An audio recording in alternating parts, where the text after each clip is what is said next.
Welcome back to the R K science classes. मैं हूं रोहित मेहता और आप देख रहे हैं आर के साइंस क्लासेस का यूट्यूब चैनल। और दोस्तों, ये जो वीडियो है, ये जो लेक्चर है, वो है 12th बायो के स्टूडेंट्स के लिए। जैसा कि हम जानते हैं कि हम पढ़ रहे हैं एनसीईआरटी 12th बायो का चैप्टर नंबर 3। चैप्टर नंबर 3 क्या है? ह्यूमन रिप्रोडक्शन सिस्टम या human reproductive system. Chapter number 3 12th bio में। तो देखिए, हम पढ़ रहे थे इसमें नर जनन तंत्र, और नर जनन तंत्र को हमने 3 पार्ट्स में डिवाइड किया था। सबसे पहला पार्ट हमारे पास क्या था? पहला पार्ट था हमारे पास प्राथमिक जननांग, दूसरा पार्ट है हमारे पास सहायक जननांग, और तीसरा पार्ट है हमारे पास सहायक जनन ग्रंथियां। तो इसमें से हम अभी तक क्या पढ़ रहे हैं? हम पढ़ रहे हैं प्राथमिक जनन अंग। क्या पढ़ रहे हैं? प्राथमिक जनन अंग, जिसमें हमने किसका अध्ययन किया? वृषण का, यानी कि टेस्टिस का। किसका अध्ययन किया? वृषण यानी कि टेस्टिस का।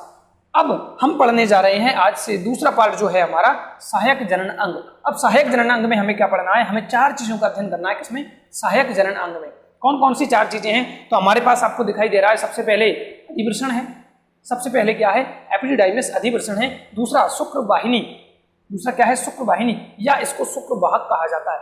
शुक्र वाहिनी या शुक्र वाहक कहा जाता है। तीसरा है हमारे पास मूत्रमार्ग। तीसरा क्या है? मूत्रमार्ग, यूरिथ्रा। और जो 4 नंबर पर है वो है हमारे पास पेनिस, सेसन।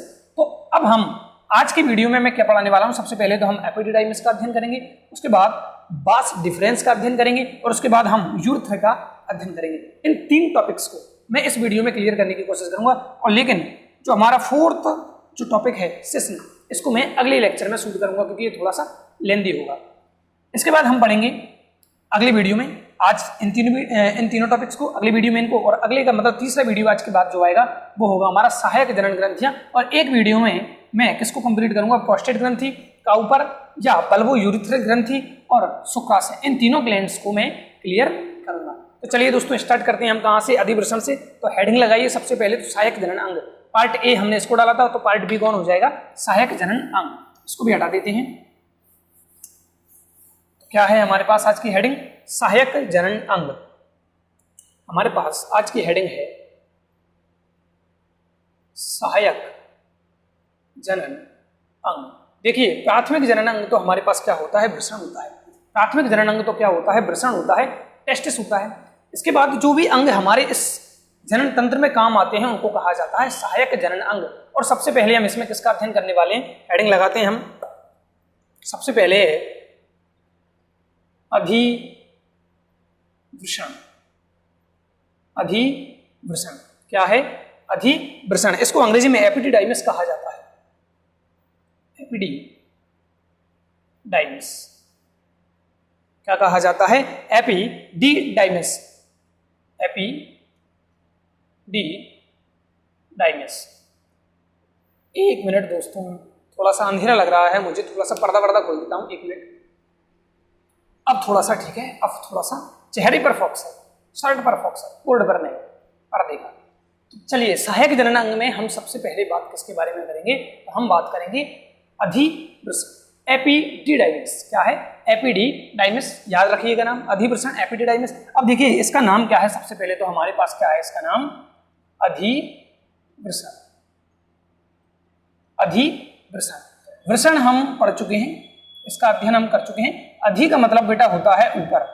अधि का मतलब क्या होता है? ऊपर, यानी कि वृषण के ऊपर, यानी कि वह संरचना जो वृषण के ऊपर पाई जाती है, वह संरचना जो वृषण के ऊपर पाई जाती है क्या कहलाएगी? अधिवृषण कहलाएगी। इसी प्रकार से देखो, ये क्या है हमारे पास? अधिवृषण। और आपने एक नाम सुना होगा, अधिवृक्क ग्रंथि। अधिवृक्क ग्रंथि, जिसे एड्रिनल कहा जाता है। क्या कहा जाता है? Adrenal gland. क्या कहा जाता है? एड्रिनल ग्रंथि। तो यहां पर भी क्या है? अधिवृक्क, यानी कि वृक्क तो होता है हमारे पास, वृक्क किडनी, और अधि मतलब ऊपर। तो जिस प्रकार से अधिवृक्क का मतलब है वृक्क के ऊपर का भाग, किडनी के ऊपर का भाग, इसी प्रकार से अधिवृषण का मतलब क्या है? वृषण के ऊपर का भाग, वृषण के ऊपर का भाग। यानी कि यह वह संरचना है, यह कौन सी संरचना है जो किसके ऊपर पाई जाएगी? यह वह संरचना है जो वृषण के ऊपर, टेस्टिस के ऊपर पाई जाएगी। तो सबसे पहले तो नाम का अर्थ पता चल गया। अधिवृषण का मतलब क्या है? अधि मतलब ऊपर, किसके ऊपर? वृषण के ऊपर। तो मैं क्या लिखूंगा परिभाषा? वृषण के ऊपर स्थित संरचना, वृषण के ऊपर स्थित संरचना क्या कहलाती है? अधिवृषण कहलाती है। अब इसकी लंबाई की बात करूं, इसकी लंबाई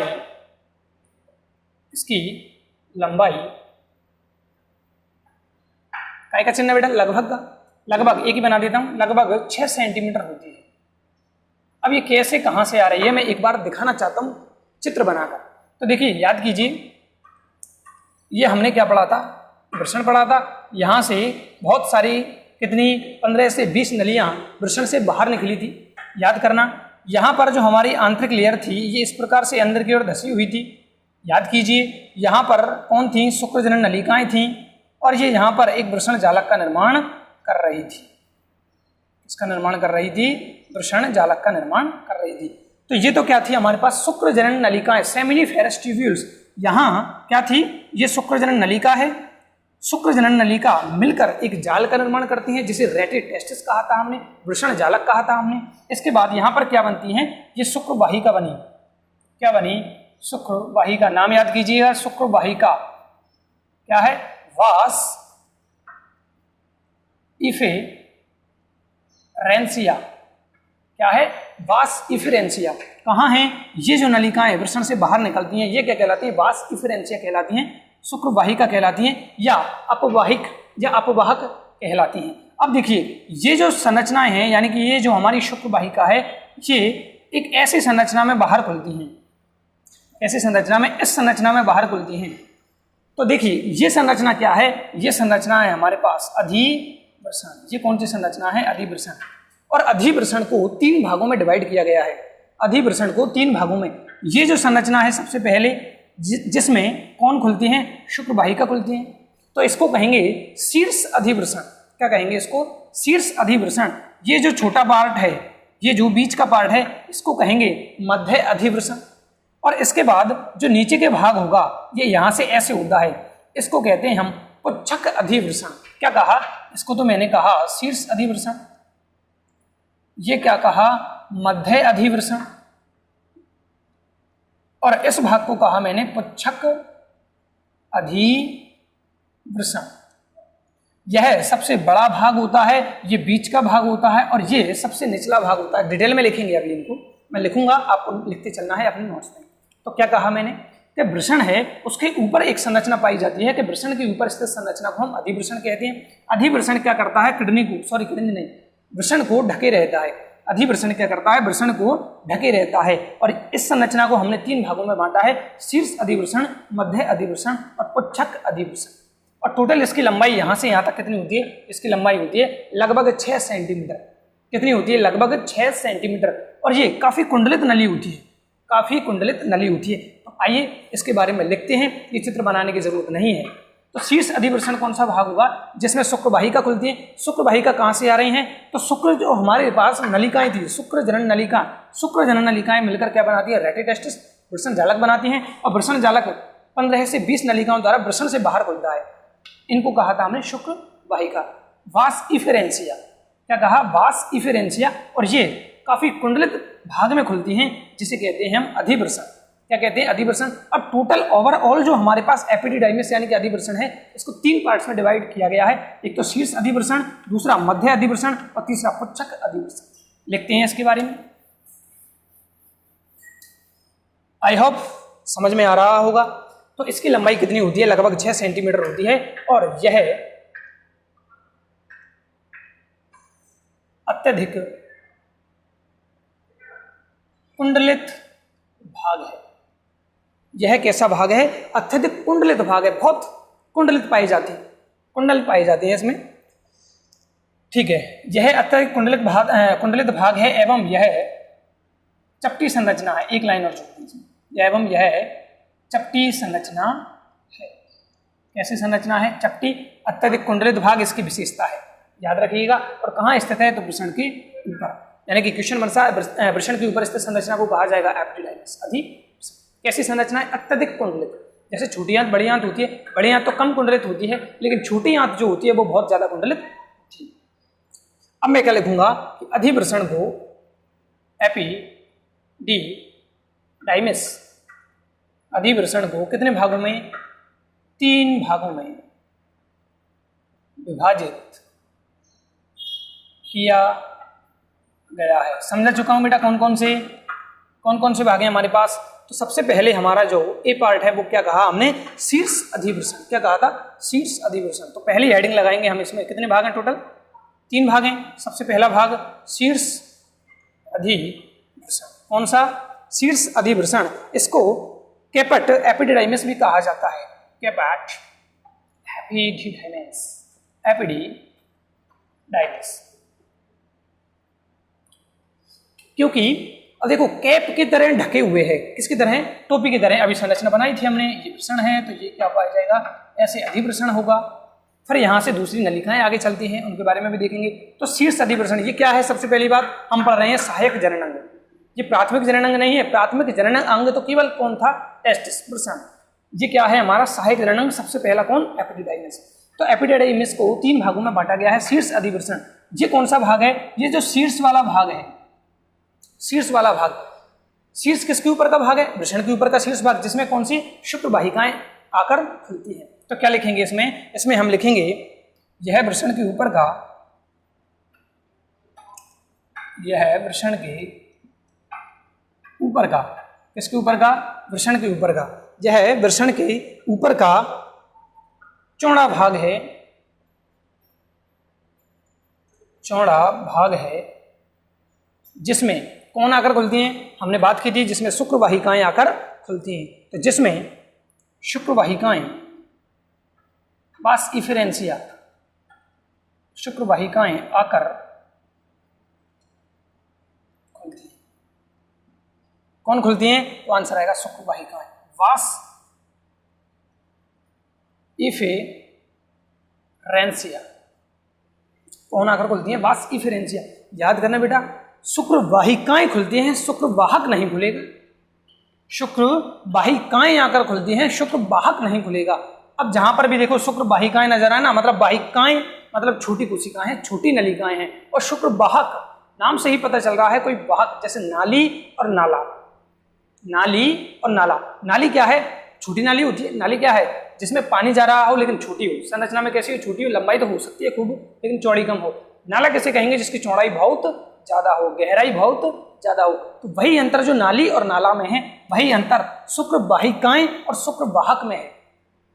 ठीक है, शुक्र वाहिकाएं जो हैं इसको कहा जाता है वास इफेरेंसिया। और अभी इसके बाद हम पढ़ेंगे शुक्र वाहक, उसे कहा जाएगा वास एफेरेंसिया। ये क्या है, इफेरेंसिया। और जो शुक्र वाहक होगा उसे कहेंगे वास एफेरेंसिया। अभी अंतर बताऊंगा आगे। तो यह वृषण के ऊपर का चौड़ा भाग है, जिसमें शुक्र वाहिकाएं आकर खुलती है। सिंपल सी बात है। अच्छा, इसको एक नाम और दिया गया है। क्या नाम दिया गया है इसको, ग्लोबस मेजोरा भी कहते हैं। यही लिख देते हैं, यहां लिख देता हूं। इसे क्या कहा जाता है, ग्लोबस मेजोरा। इसे ग्लोबस मेजोरा। हालांकि ये 12th लेवल पर काम का नहीं है, इसे 12th लेवल पर याद नहीं करना है, नीट लेवल के लिए। क्योंकि मैं चाहता हूं बेटा 12th के साथ तुम्हारी थोड़ी सी लेवल की तैयारी चले। हालांकि नाम एनसीईआरटी में गिवन नहीं है, एनसीईआरटी इन नामों को नहीं बताती है। लेकिन मैं क्या कर रहा हूं, मैं इसको इतने से पार्ट में पूरे अधिवृषण को करा सकता था, लेकिन नहीं। ये बच्चों के साथ क्या होगी, बेईमानी। तो बच्चे पूरी फीस देते हैं ऑफलाइन में भी, ऑनलाइन में तो मैं फ्री में पढ़ा रहा हूँ, कोई दिक्कत नहीं है यहाँ पर। और मैं चाहता हूँ कि बच्चों को नॉलेज मिले। जैसे मान लो तुम में से कोई अगर नीट की तैयारी करेगा या फिर कोई एंट्रेंस एग्जाम देगा, तो फिर क्या होगा, जैसे ये क्वेश्चन फंस गया तो आप कहोगे सर ने ना तो ऑफलाइन में पढ़ाया ना ऑनलाइन में पढ़ाया, कहीं भी नहीं बताया।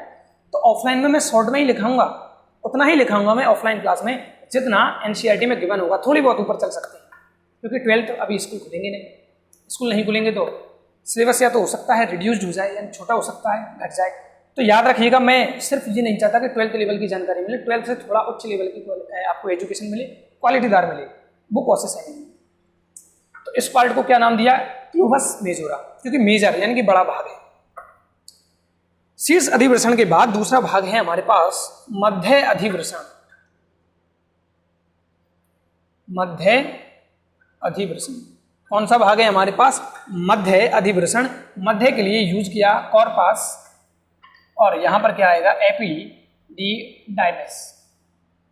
बाहर मौसम भी थोड़ा बिगड़ चुका है, बारिश जैसी संभावनाएं लग रही हैं, क्या नाम दिया? मध्य अधिवृषण, बीच का भाग। अब देखिए ऊपर का भाग चौड़ा होता है, निचला भाग भी थोड़ा सा चौड़ा होता है, लेकिन मध्य भाग जो है वो थोड़ा सा पिचका हुआ संकीर्णित होता है। कैसा होगा? पिचका हुआ। तो मध्य अधिवृषण क्या होगा? बीच का भाग होगा जो वृषण को पीछे की तरफ से घेरा होता है। किधर से? पीछे की तरफ से। तो मध्य अधिवृषण में हम क्या लिखेंगे? यह अधिवृषण का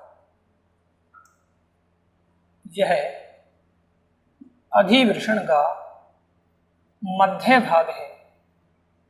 कौन सा भाग है? मध्य भाग है, जो वृषण को या जो वृषण के पश्च यानी कि पीछे की तरफ, जो वृषण के पश्च भाग तक फैला होता है। जो कहां तक फैला होगा? वृषण के पीछे तक फैला होता है। तो यह अधिवृषण का मध्य भाग है जो वृषण के पीछे तक यानी कि पश्च भाग तक फैला होता है, और यह पतला होता है एवं यह पतला होता है। दिखाई दे रहा है आपको पतला? ये जो बीच का पार्ट है ये क्या है? हमारा मध्य अधिवृषण है। क्या है? मध्य अधिवृषण। जैसे कि इसको नाम दिया ग्लोबस मेजोरा, इसी प्रकार से इसे नाम दिया गया है एपिडिडाइमिस काय। इसको क्या नाम दिया गया है? एपिडिडाइमिस काय नाम दिया गया है, आउट ऑफ एनसीईआरटी। तीसरा दिखाई दे रहा है? हाँ, आ जाएंगे 2 लाइन। तीसरा क्या है हमारे पास? पुच्छक अधिवृषण। पुच्छक अधिवृषण, और इसके लिए जो यूज किया गया शब्द है वो है कॉडा एपिडिडाइमिस। एपिडिडाइमिस। अब देखिए कॉडा वर्ड क्यों यूज किया? आपने मेरुरज्जु देखा है? मतलब देखा तो कहाँ है? पढ़ा है? पढ़ा है ना भाई। मेरुरज्जु नीचे जाकर लगभग 40-45 सेंटीमीटर का होता है, 50 सेंटीमीटर भी हो सकता है लंबाई के अनुसार। तो नीचे क्या होता है? जो हमारे पास मान लो ये मेरुरज्जु है, तो नीचे ये क्या करता है? ऐसे गुच्छिकाओं में टूट जाता है। याद कीजिए इसको क्या नाम दिया गया है? इसको क्या नाम दिया गया है? तो इसका नाम होता है बेटा कॉडा एक्विना। कॉडा शब्द यूज किया जाता है पुच्छ जैसी संरचना के लिए। इसके लिए पुच्छ यानी पूंछ जैसी संरचना के लिए। किसके लिए? पूंछ। और ये क्या है? पुच्छक एपिडिडाइमिस। तो पुच्छक जहां पर आ जाए तो शब्द एक याद आ जाना चाहिए, कॉडा। क्या नाम आएगा? कॉडा। ये वो कॉडा नहीं है जो पुराने जमाने में राजा महाराजा किसी को मारते थे। तो पुच्छक एपिडिडाइमिस, कॉडा एपिडिडाइमिस। ठीक है, ये क्या है? तो यह अधिवृषण का सबसे अंतिम पार्ट है। यह अधिवृषण का सबसे अंतिम पार्ट है। और एक और चीज याद कीजिए, मैंने आपको बताया था कि वृषण और हमारे पास जो इसका वृषण कोश होता है, वृषण और वृषण कोश को आपस में जोड़ने वाली संरचना को नाम दिया था हमने गुबर्निकुलम तंतु। याद है? अब वास्तव में वृषण और जो हमारा वृषण कोश है उसको कहाँ किसको जोड़ता है उसके बारे में बात करूं तो ये जो पुच्छक अधिवृषण है यही वह संरचना है जो वृषण कोश से जुड़ी होती है। क्लियर? तो पुच्छक अधिवृषण में हम क्या लिखेंगे? यह अधिवृषण का, मौसम बहुत खराब हो गया बेटा, कितने मिनट का वीडियो हो गया? 18 मिनट। यह अधिवृषण का अंतिम भाग है। कैसा भाग है? तो आंसर होगा हमारे पास यह अधिवृषण का अंतिम भाग है। कौन सा भाग है? अंतिम। लगता है वीडियो रोकना पड़ेगा इसके बाद। तो यह अधिवृषण का अंतिम भाग है। 1 मिनट, लाइट चालू कर दीजिए। कुछ फर्क पड़ा हो तो हाँ बीच में नजर आएगा थोड़ा सा निशान। स्क्रीनशॉट ले लिया होगा जब तक। यह अधिवृषण, अच्छा स्क्रीनशॉट नहीं लिया तो बेटा थोड़ा सा बैक ले। जब मैंने ये लो, मैं खड़ा हो गया वैसे तो लाइट भी जा चुकी है। पुच्छक अधिवृषण कॉडा एपिडिडाइमिस यह अधिवृषण का अंतिम भाग है जो वृषण के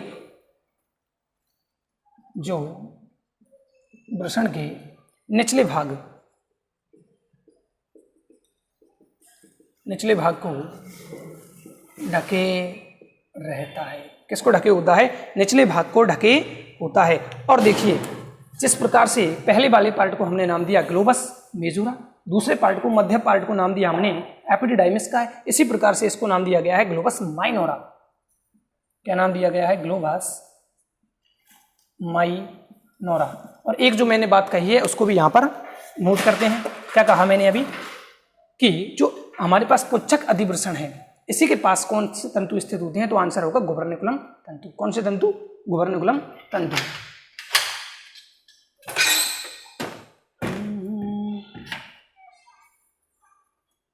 तो यहां हम लिखते हैं, क्या लिखेंगे, इसी भाग से गुबर्निकुलम तंतु जुड़े होते हैं। इसी भाग से गुबर्निकुलम तंतु जुड़े होते हैं और इसका काम आपको याद है, मैंने लिखवा चुका हूं। क्या है इसका काम? वृषण और वृषण कोश को जोड़ना। तो जैसा कि मौसम बहुत ज़्यादा खराब हो चुका है बेटा, तो इस वीडियो को मुझे यहीं पर रोकना, लेकिन तब तक के लिए जय हिंद जय भारत।